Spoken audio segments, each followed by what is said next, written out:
মানসিক দক্ষতাতে আপনি কি করবেন ভাই? মানসিক দক্ষতাতে একদম সিম্পল করে দেই, একদম সিম্পল, বেশি প্রেশার নেওয়ার কিচ্ছু নাই। আপনি 35 থেকে 45 পর্যন্ত এই 9 বছরের যে মানসিক দক্ষতা এসেছে, 9 বছর বা 10 বছরের যে মানসিক দক্ষতা এসেছে পরীক্ষায়, এই মানসিক দক্ষতাগুলো একদম ভালোভাবে সলভ করুন এবং যেই ধরনের অঙ্কগুলো এসেছে, যেখানে মনে হচ্ছে যে আমার একটু বুঝতে সমস্যা হচ্ছে, আমার একটু করতে সমস্যা হচ্ছে, সেই টাইপের অঙ্কগুলো গিয়ে একটু বিস্তারিত দেখুন, ওই টাইপের আর 2-1টা রুলস দেখুন।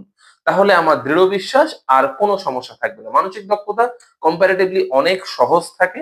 মানসিক দক্ষতা আপনি জেনারেল চিন্তা ভাবনায় কোনো বিষয়গুলো বুঝতে পারেন কিনা, আপনার মানসিকভাবে কতটা দক্ষ সেটা প্রমাণ করার জন্য কিন্তু মানসিক দক্ষতা।